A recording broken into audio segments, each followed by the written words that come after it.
Seja muito bem-vindo ao canal Vença Sua Mente. Meu nome é Thomas, eu sou psicólogo e hoje estaremos falando sobre The Last of Us, parte 2.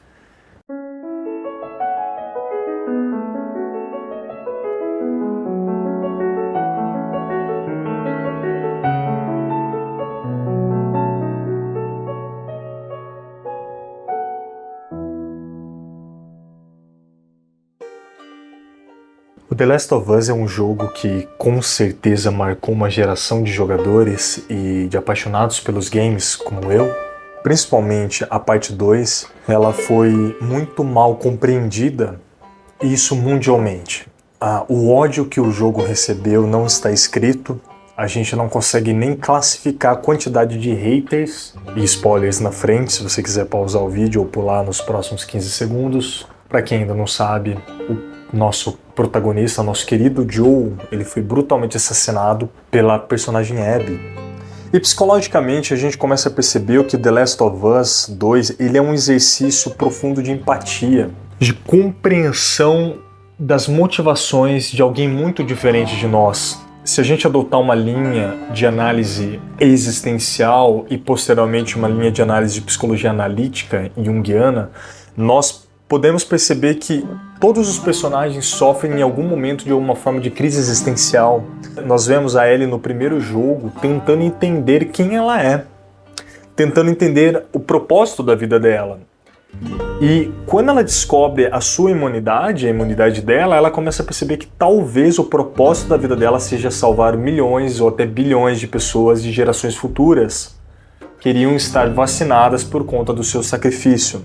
Essa é uma questão difícil de analisar e discutir porque, primeiramente, ela era uma criança quando ela tomou essa decisão. Isso significa que crianças muitas vezes não estão muito conscientes de todas as consequências e todas as privações que elas vão ter no futuro quando elas tomam uma decisão. Eu já ouvi crianças dizendo que elas preferiam passar fome do que serem chamadas atenção pelos pais, de que elas prefeririam morar nas ruas do que terem a sua privação de uma balada, de um videogame, de um futebol. Claramente, a gente sabe que elas não sabem o que elas estão falando porque elas nunca passaram por isso. Elas nunca passaram por fome. Crianças como a Ellie, elas têm uma disposição ao bem muito grande. Nós vemos um exercício empático da Ellie muito forte de sacrificar a própria vida por um bem maior. O problema é quando a gente analisa friamente a decisão da Ellie, nós vemos que no primeiro jogo, como o Joel menciona, como o Joel dá a entender, ela não sabia o quão contraditória era a decisão dela, porque uma vida não vale mais do que milhões de vidas, ou milhões de vidas não valem mais do que uma vida.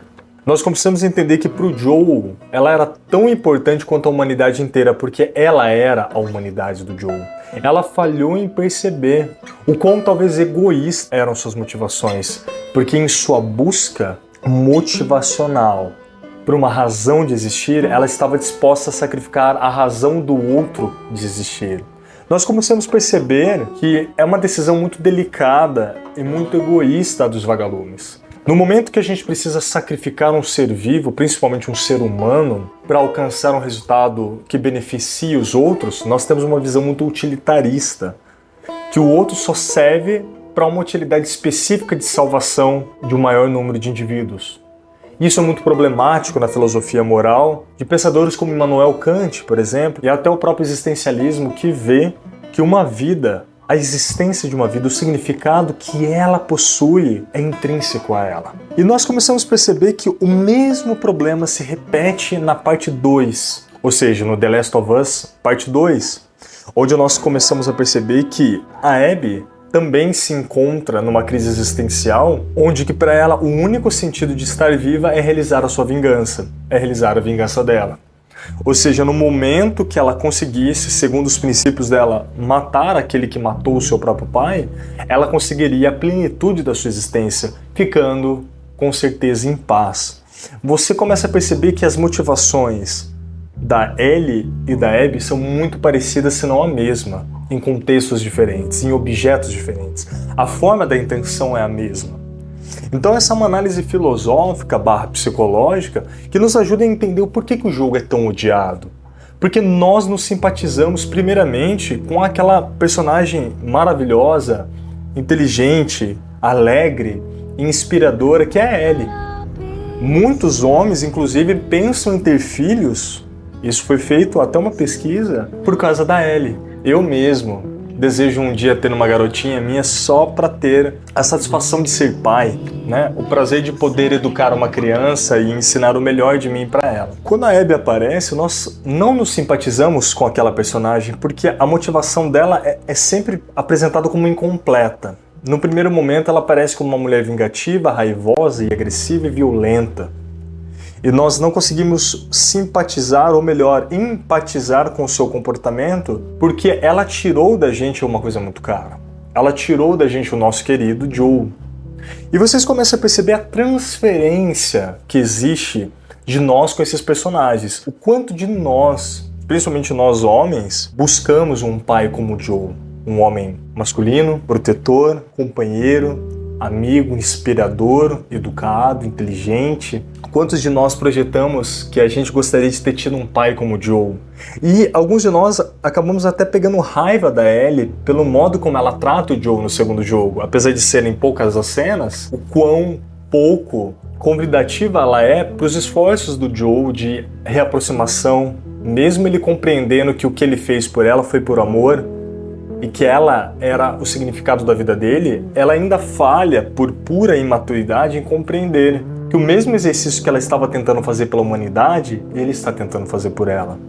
Então nós começamos a perceber que nós também compartilhamos de uma certa sombra. Nós compartilhamos de uma certa semelhança, ou verossemelhança, com a Abby e a Ellie. E eu digo, não na melhor parte delas, infelizmente na pior, porque nós também estamos sendo movidos por motivações egoístas, ou seja, o nosso pai, a nossa figura paterna transferida, ela foi assassinada.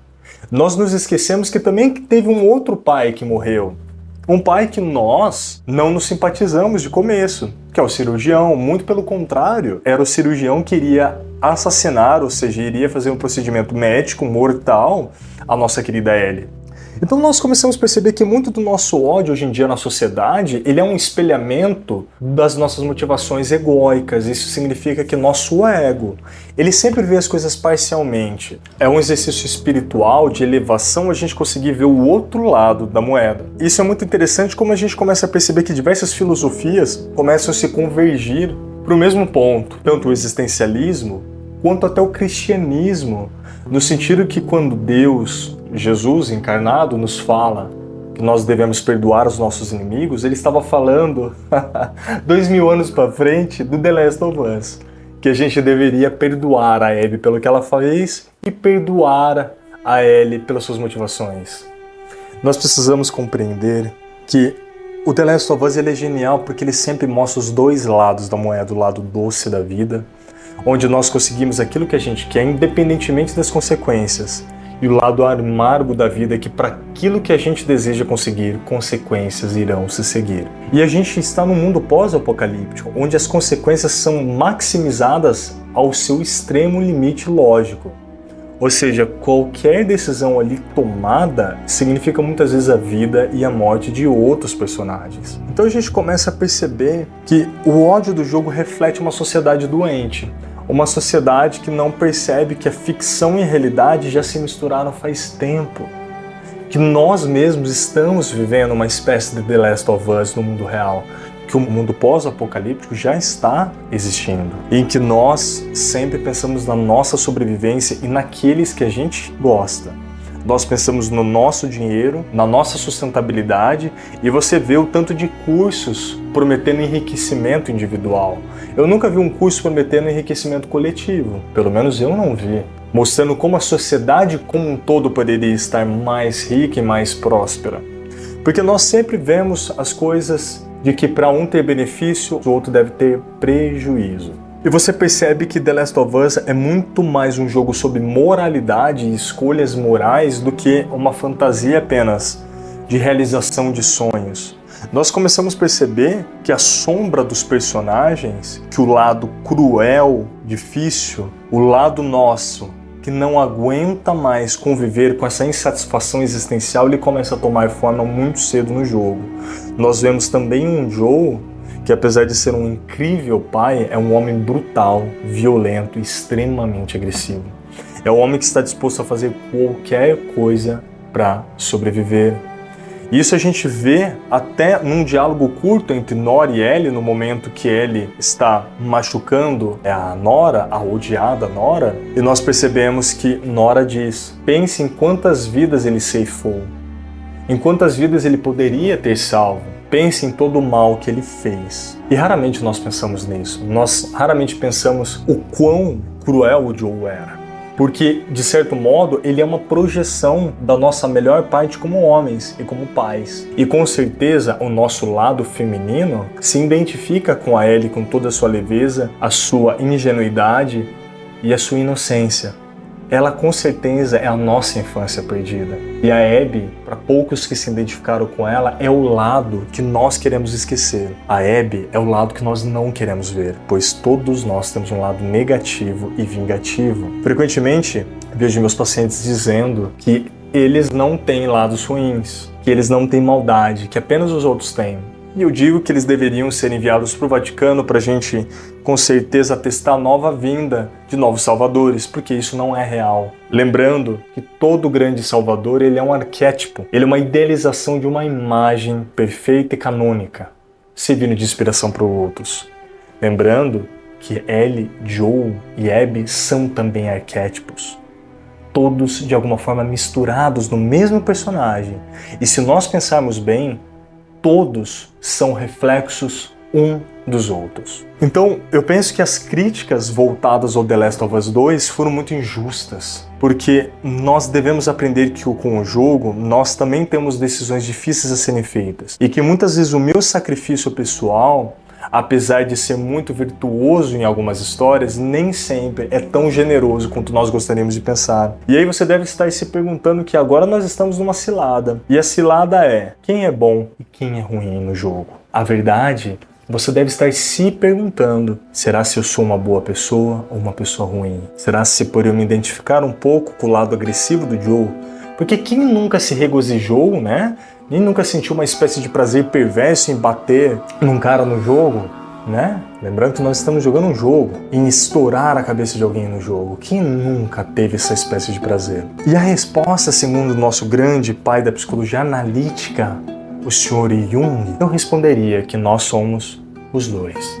Somos pessoas boas e pessoas ruins. A diferença é que nós deixamos nossos impulsos para o jogo. Nós projetamos e realizamos nossos impulsos mais perversos na figura de uma Abby, na figura de um Joe, ou mesmo na figura de uma Ellie.